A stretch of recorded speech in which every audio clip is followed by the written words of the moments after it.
Hello, everyone. In this video, we will learn about mathematical significance of limits. Mathematical significance of limits. Derivatives. Let us first define average rate of change. The average rate of change denotes the rate of change over an interval. R average equals delta y over delta x, where delta x is the change in x, and delta y is the change in y. The following figure illustrates the concept of average rate of change. Consider two distinct points, P1 and P2, located on the curve y equals f of x.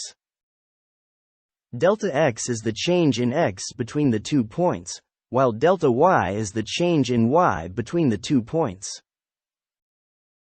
The average rate of change between these 2 points is the ratio of the change of y to the change in x.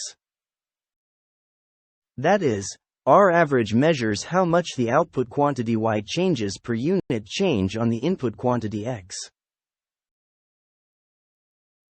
Then, let us define instantaneous rate of change.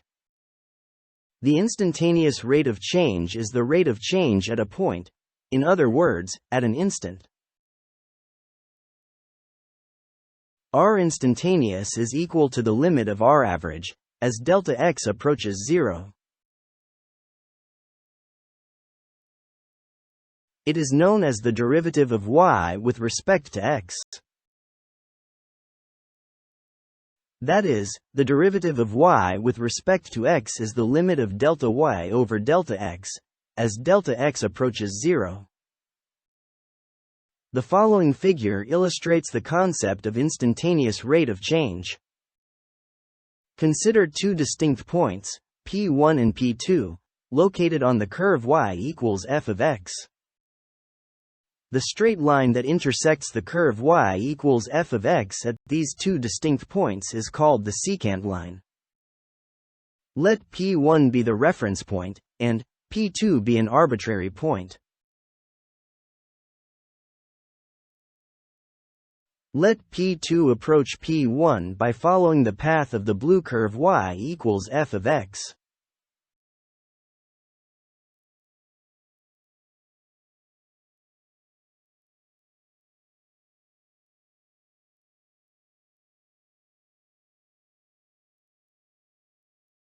R instantaneous is calculated by getting the limit of the average rate of change, as P2 approaches P1, as close as possible.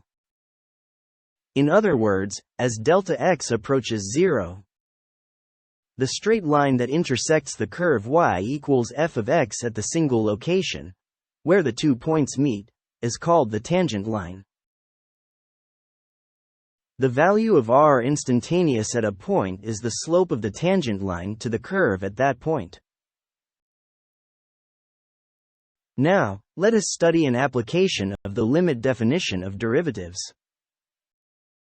Instantaneous velocity v of t is the rate of change of position s at time t. V of t equals the derivative of s with respect to t.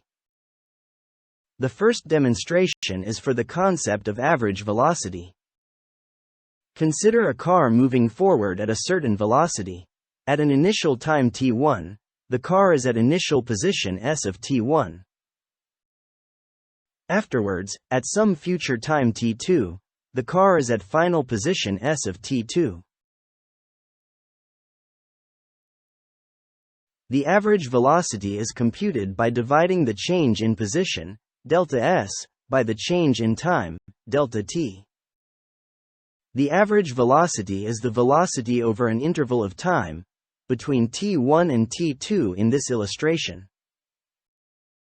The second demonstration is for the concept of instantaneous velocity.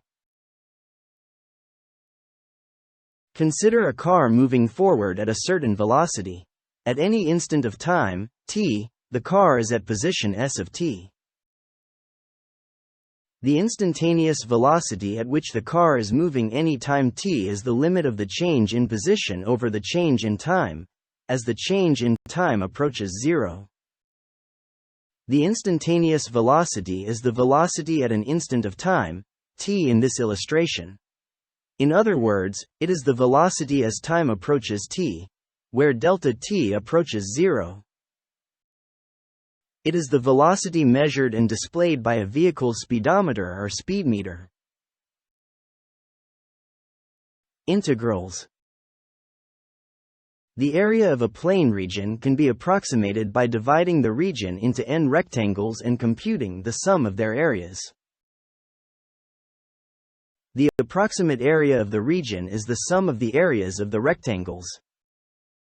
Where f of xi star is the height of rectangle I, and delta xi is the width of rectangle I. The figure shows the concept of calculating the approximate area of a plane region under the curve y equals f of x between x equals a and x equals b. Delta xi refers also to the width of subinterval I, whereas xi star refers to the sample point at subinterval I. Meanwhile, f of xi star refers to the value of f at x equals xi star.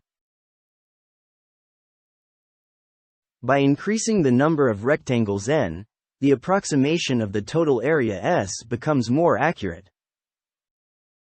And each rectangle is labeled as follows.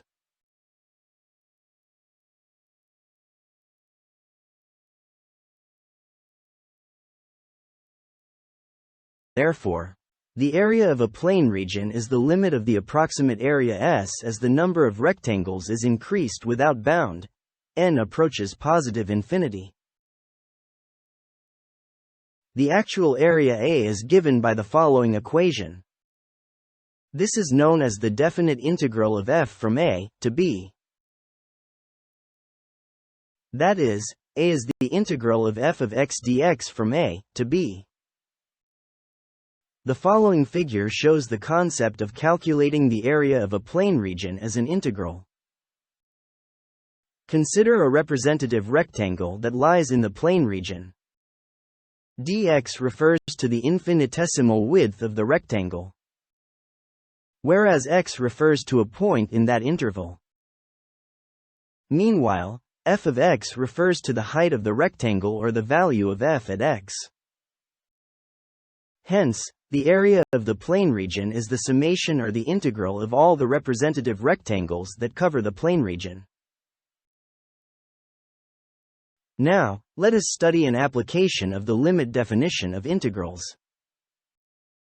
The distance traveled with variable velocity is the area of the plane region between the variable velocity curve y equals v of t and the x-axis from t equals a and t equals b. The first illustration is for the concept of total distance traveled with constant velocity. Delta t refers to the length of the time interval, whereas v refers to the value of the constant velocity. The total distance d traveled with constant velocity v is the product of v and the time elapsed delta t equals b minus a. In other words, the total distance is just the area of the rectangle because the velocity is constant. The second illustration is for the concept of total distance traveled with variable velocity. Delta ti refers to the length of time interval I, ti star refers to the sample point at time interval I, and vti star is the velocity at ti star. The total distance d traveled with variable velocity v of t is the limit of the sum of as many velocity time elapsed products as possible. In other words, the total distance is the sum of the areas of the rectangles with infinitely small width.